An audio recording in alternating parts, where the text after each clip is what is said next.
आपला व्हिडिओ जो आहे तो आज आहे शेतकऱ्यांसाठी। जर तुम्ही बघितलं महाराष्ट्रामध्ये अतिवृष्टी झाल्यामुळे बीड झालं, जालना झालं, परभणी झालं, नांदेड झालं, धाराशिव झालं, या ठिकाणी भरपूर प्रमाणात नुकसान झाले। तर तुम्ही बघितलं सोयाबीन झाले, कापूस झाले, हे शेतकऱ्यांचे भरपूर प्रमाणात नुकसान झाले।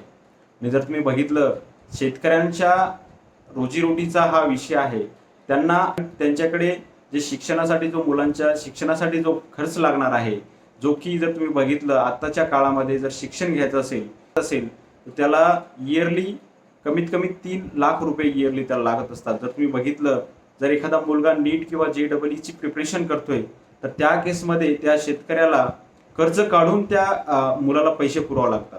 जर तुम्ही आणि याच्याकडे सरकार दुर्लक्षित करते। जर तुम्ही बघितलं नुकसान भरपाई म्हणून जो सरकार एक तुटपुंजी जी रक्कम आहे तो सरकार या शेतकऱ्यांना देत आहे। मला हेच सांगायचंय, तुम्ही जेव्हा क्रिकेटपटू एखादा वर्ल्ड कप जिंकून येतो तेव्हा तुम्ही त्यांच्यावर करोडोनी पैसे उधळता।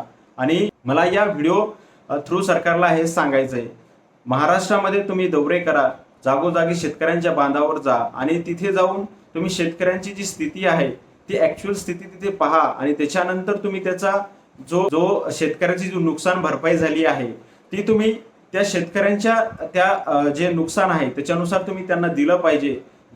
तर मी जो बीजेपी सरकार आहे त्याला मी एवढंच रिक्वेस्ट करेल की जेवढं आपल्या जो सरकार थ्रू त्याला मनीच्या फॉर्म मध्ये तुम्हाला जे मदत करता येईल ती तुम्ही मराठवाड्यातील जे शेतकरी आहे त्यांना ती शेतकऱ्यांना पुरवावी।